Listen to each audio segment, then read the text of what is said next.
Greetings and welcome to Hexed Encountered. Today we are going to be doing a first look at the game Next War Iran. This is from GMT Games, designed by Mitchell Land. It is part of the Next War series, which was originally designed by Gene Billingsley. We're going to do an unboxing here.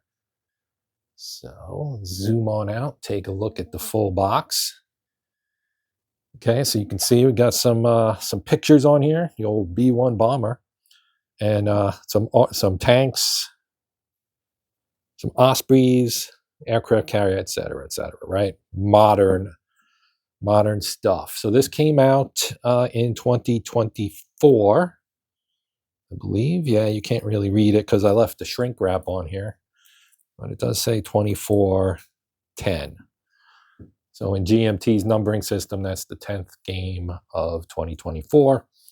Here's our map. You can see this kind of reminds me of North Africa, you know, all those North African games with the long map, kind of the same kind of thing, right? So we're talking mostly coastal area, essentially, not too deep into the countries. So, you know, obviously the Persian Gulf is going to play a big part in this.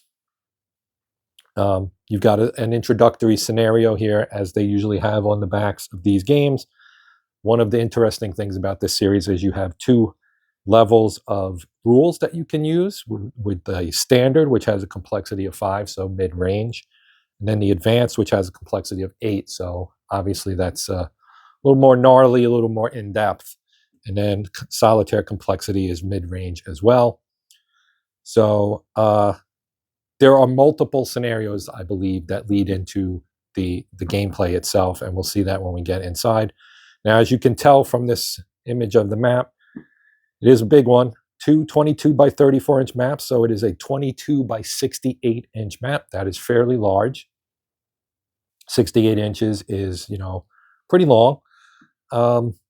We do have a 11 by 17 inch air superiority display, 4 counter sheets, 1 standard and 1 advanced game series rule booklet, 1 game specific rule booklet, 2 player aids and charts, 8.5 by 11, and 2 8.5 by 11, sorry, and 2 11 by 17, and 2 10-sided dice. As I mentioned, Mitchell Land design, developed by Ralph Shelton. Art director was Justin Martinez, and then artwork from Mark Simonich, Charlie Kibler, and Justin Martinez. All right, so I'm going to bust into the box here, and we'll take a look at what's inside. Okay. Apologies there. You ever have that situation where you're speaking and you have to cough and you're trying to get it out before you cough? That's where I was when I was talking about taking the shrink off of this. So let's open it up. And we've got our bag of baggies, as we typically get from GMT Games. Here are our 2 10-sided dice. I want to say lemon and lime because you've got yellow and green. But hey, a die is a die, right? And it's not like there's any shortage of dice in my house. So here are our game-specific rules and scenarios. And then we've got our standard and advanced game rules. Now, the booklets themselves, fairly thick. This is 48 pages. You do have a couple pages of index here. But this is obviously this is your series rules in the both standard and advanced game flavors. The standard game rules go through page 23, and the advanced game goes from 24 rather, to 47. So they're about the same amount of content there. Then our game specific, the rule part looks like it goes through page 20 or 19, and then starting on 20, you've got 15 pages of scenarios, order of battle notes, and the design notes. And then on the back, you've got an order of battle for Iran, the Islamic Revolutionary Guard Corps, the Islamic Republic of Iran Navy on here as well. Here are our design notes, 1 page. So I think, since this is a series, I don't know that I need to go through the standard rules all that much in depth, but we'll take a quick peek at them here. So, introduction, right? So Again, this is the series, so this is not going to be specific to the next to Iran game, but we cover all the games in the series. We've got a glossary, the rounding rules, the components, right? Fairly standard stuff. Special unit notes for the Army, Brigade Combat Teams, BCT, Marine Corps Task Forces, Combat Outposts, Marine units, Russian Air Mobile and Airborne, Air Transport, Air Mobile Transport, Airborne Transport, switching configurations. And here's our standard sequence of play. So the game is played in a series of game turns. Each game turn is divided into specific phases in which the players perform actions in a certain order. During initiative turns, players complete all phases in the order listed on the play aid. During contested turns, turn consists of all phases except those marked as initiative turn only. On the sequence of play, which we will see, it's on a player aid card, and we'll see that separately. And it says that right here, a fully explained SOP is provided as a player aid card. And we've got our weather rules, clear, overcast, storm, and the impacts of overcast and storm. Initiative, we've got markers, how initiative is determined, so on and so forth. Air power in section 6, different types of missions, combat support, escort, air point destruction, losing an airbase, air superiority. Helicopters always have their own, not always, but usually have their own specific rules because they are, rotary aircraft as opposed to fixed wing. They don't operate exactly the same way, of course.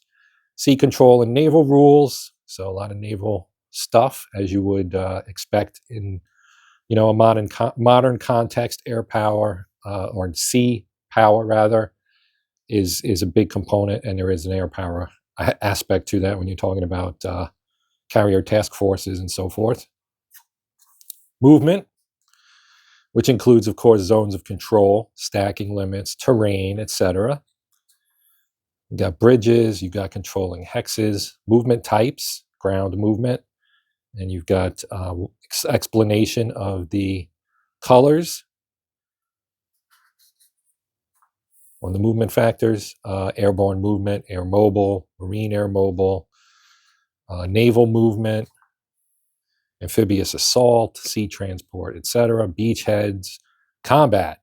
That's always one of the key parts of a game like this, right? War game, you have to have combat rules, attack declaration, combat odds computation, column shifts and DRMs or die roll modifiers, allocation of losses, multiple hex combat, etc., etc., combat strength modifiers, die roll modifiers, column shifts, multi-formation, combat results, step losses, retreat results, retreating rules, advance after combat.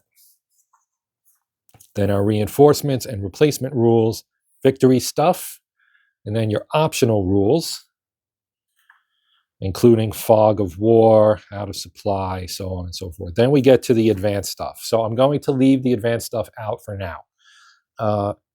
If and when we play this, well, I should say when we play this, it could or could not be part of my from the library and be sooner rather than later. Will get played at some point. We'll talk about the advanced game as well, although I will most likely play the standard game just to kind of keep it simple. And then if there's enough interest, we can talk about the advanced stuff. Now here we have the game-specific rules for this particular game. So the introduction here is going to be more specific. It does say that these extend the series rules and add nuances applicable to the situation between the United States of America and its allies versus the Islamic Republic of Iran and its allies. Rules references, we got a list of the components. You've got your nationality colors here. So you can see the U.S. and its allies.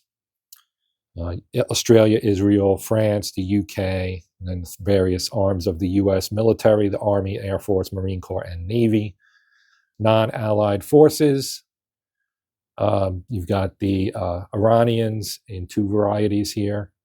and, well, I guess 3, the Islamic Revolutionary Guard Corps, the People's Republic of China and Russia, Gulf allies, Oman, Qatar, Saudi Arabia, and the UAE.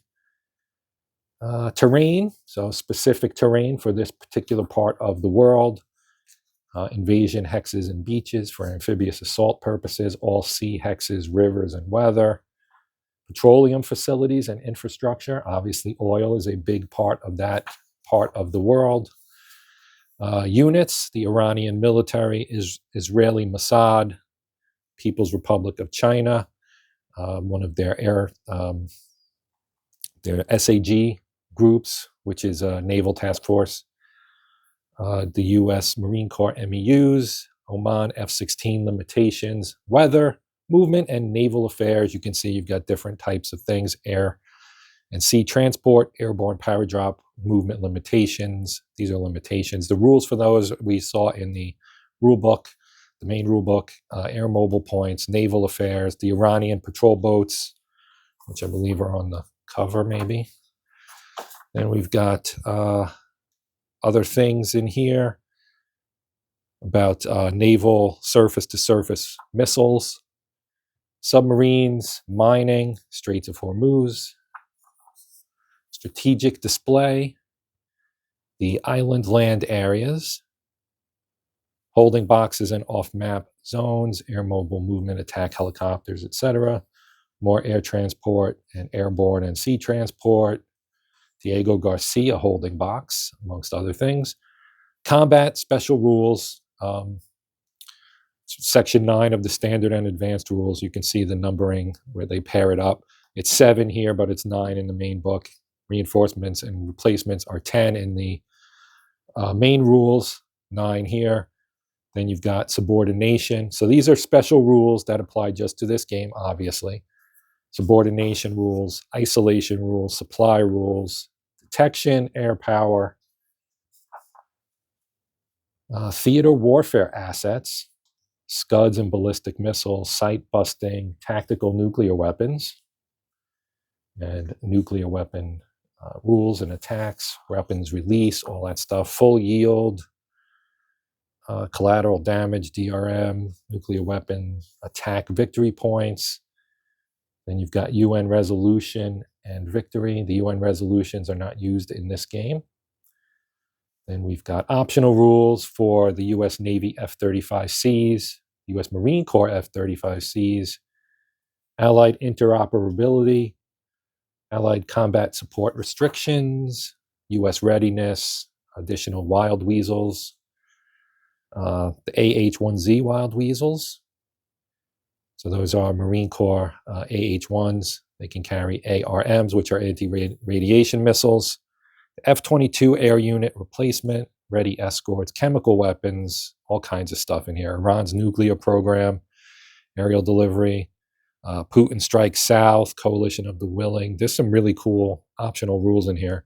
Russian intervention, French intervention, etc.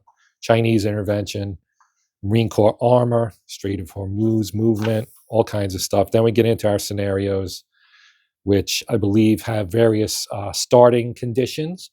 So different ways that conflict might come forth in that area of the world. We'll get into more about the scenarios when we play the game. You can see there are several scenarios, then there are several advanced scenarios as well. And all kinds of notes and rules for those, including like what kind of units you get for, or orders of battle if you prefer, for the Saudis, so on and so forth. You got Russians, you got Chinese, Commonwealth, French, etc.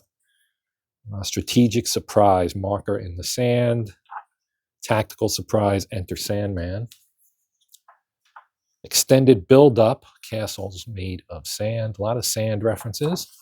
Orders of battle notes for the Revolutionary Guard Corps, the Islamic Republic of Iran Navy, etc. And then our design notes. And that is the end of that. So let's take a quick look at the rest of the components from the box here. As mentioned before, we've got our standard sequence of play. Weather phase, supply phase, 13-1 optional. Initiative, air, naval phase. Then you have initiative, movement, and combat phase, initiative turn only. Then basic movement and combat phase, reorganization, reinforcement and replacement, victory, determination, and game record phase. And on the back, you have the advanced game air defense resolution. So you can see what's on here. Then we have the advanced sequence of play, which is fairly similar, but a little bit extra on here. And it actually is both sides because it's much more involved, right? You've got, in addition to weather and initiative, you got an electronic detection, special ops, the air naval phase, then your second special ops phase, first strike supply, not on game turn one, initiative, movement, and combat phase, second strike phase, second supply phase, basic movement and combat, isolation, surrender phase, reorg, reinforcement and replacement, victory, determination, and the game record phase. So much more involved. And as I said, we'll see about that later on down the road in gameplay. Here's our TEC, the terrain effects chart. You can see, which I always like, is a depiction of the terrain instead of trying to kind of work it out on your own. The depiction on the terrain effects chart is always good and useful, in my opinion. You've got your name of all the things here. There's a lot of different types, and it's only one-sided, okay? Then you've got the depiction, the combat effects, and then the movement costs for leg, light infantry, motorized, and mechanized. You can see prohibited things, etc., for major river, hexside, etc., like that, right? The CRT, the combat results table. So odds-based with column shifts, and you've got your modifiers here that you can see, combat strength modifiers, and then your column shifts, the result key, excess combat losses, the DRM track to help you keep track of your die roll modifiers, and DRMs for combat support, and general DRMs as well. Second copy of what we just looked at. Now here are the standard and advanced game tables. So you've got things like power drop, sea control, clearing operations, contested sea movement, mine clearing, bridge repair and HQ, bridge construction, replacement and reconstitution, loss of air base airfield on the back. Standard game air defense fire with obviously explanations for DRMs and so on. Standard game air points with the key, the DRM chart, weather modifier, standard game airstrikes. All right, then we've got the standard and advanced game operational and strategic integration reference. Transition to from the operational map to the strategic display, to and from the strategic display rules quick summary. So you got special rules for the strategic display for things like stacking and movement, combat, etc., etc. Theater weapon range chart. So your launch platform with cruise missiles, ballistic missiles, right? Because these are theater range weapons. So they have more range than your typical. Strike effects on specific unit types of units, ground units, HQ, artillery, depots, MSUs, installations, beachheads, carriers, etc., etc. All right. Our advanced game reinforcement schedule. So you can see when Iran will get some reinforcements. You've got Russians, you've got the Chinese. On the back, we have US reinforcements, pretty decent size chart there. You've got France, you've got the Commonwealth as well. And then intervention levels will help determine the amount of reinforcements those countries get. Standard and advanced game unit ID chart. So you get your NATO symbology with explanations for the different things, right? All the different kinds of units that are in the game. And then a sample of what the counters look like. On the back here, we have the naval movement guide. So you can see whether they can move, how they can move, kind of in a flow chart type of presentation here. All right, and then our advanced game tables, I'll just flip through this real quick so you can see what it looks like, but We won't really go into this too much. You've got all kinds of detection and air defense fire and advanced strike rules, etc. Interdiction, electronic detection, collateral damage, all kinds of stuff. There are 2 copies of that as well. And then we come to the maps, and I'll save those for last. So we got our maps here, and then we've got our counter sheets, of which I believe there are 4. So yeah, sheet 1 of 4, right? So you've got some Iranian forces here. And you can see the aircraft types on there. Flying the old Tomcats from back in the day, as well as Mirages, F-7s, some Sukhoi 35s. And you've got their Marines, I think. Down here we have some Qatari forces, I guess. More Iranians here. Some launchers, some MiG-29s, Su-25s, etc. All kinds of stuff here. There's the Israelis. Of course, they are double-sided, so you do have things on the back, as you would expect. That is sheet 1. Here's sheet 2. American forces. So you can see here, you've got some helicopters, some units, various types. Cruise missiles, some MSUs. Here's some aircraft, F-35s, Marine Corps units.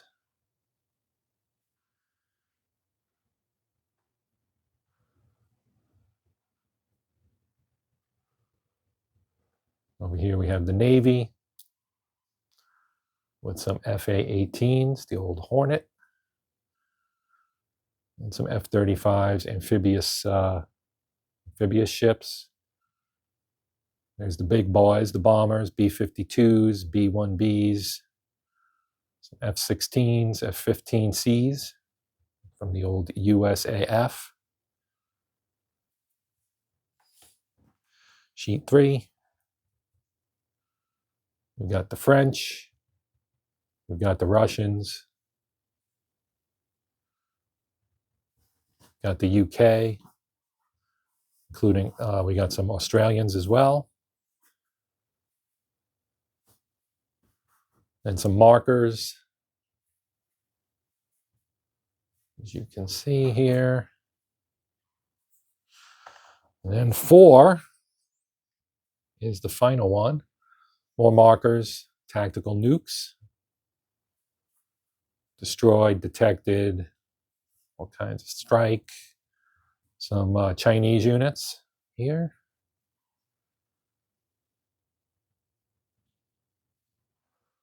More markers.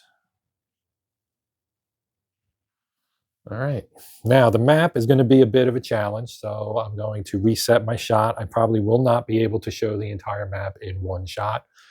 I forgot one thing before we get to the maps. This is the air superiority missions here on this side. Well, on this side are the U.S. and the allied nations, and then on the other side you've got Russia here. You've got Russia and the Chinese, and the Iranians are on this side. So that is the display, and now we'll get to the map. So this is the right side of the map. So this is the actual regular game map here. Here we have our strategic display. It is a paper map. It's not perfectly flat. I haven't put anything on it to hold it down or anything like that. So here you have your strategic display. We've got a bunch of tracks up here as well.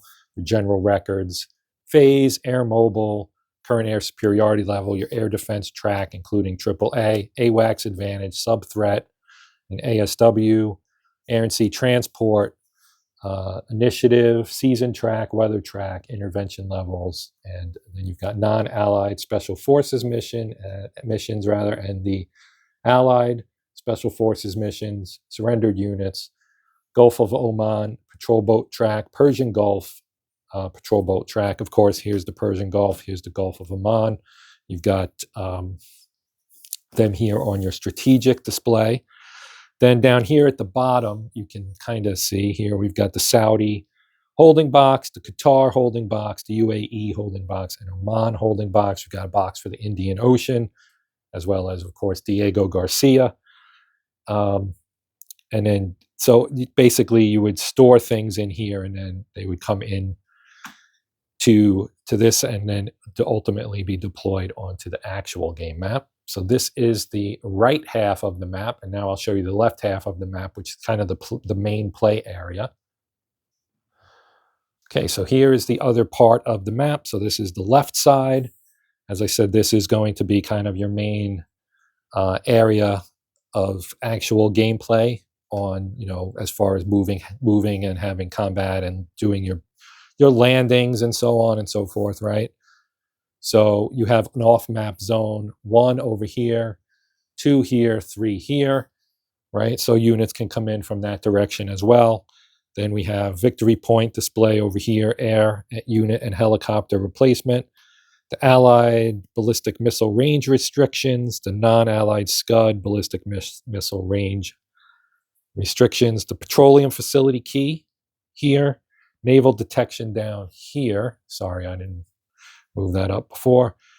Naval units, ADF values. You got detection, surface to air, and AAA here for, say, the U.S. Navy's carrier battle groups. And then you've got the other types of surface forces from various other countries, including the U.S., for non-carrier forces. And then, of course, here is, you know, like I said, the main play area. So you've got some of your cities here: Bandar Abbas, Bandar Lenge, Kong port here. And you can see roads.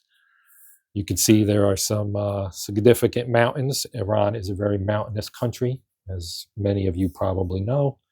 So we've got various ports here. Here's the UAE. We've got Saudi. You've got more Saudi over here, Qatar over here, and Oman over here. But this is the map if you can visualize it adjacent to the other map. Like I said, it's kind of somewhat reminiscent of the maps for World War II North Africa games, where you've got everything stretched from, you know, the Suez Canal or so all the way over to maybe as far west as Morocco or the western end of Libya, or whatever it may be, depending on the game. So that is that, and that is our look at Next War Iran. So that will do it for this one. If you have any questions, comments, etc., please let me know. I appreciate you guys watching, and as always, I thank you for watching. If you would consider liking, sharing, and/or subscribing, that would be, of course, very, very appreciated on my end. But even if not, I hope you found the video useful and/or entertaining, and will return to check something else out down the road. For now, that will do it. I'm Joe. This is Hexed Encountered, and until next time, as always, happy gaming.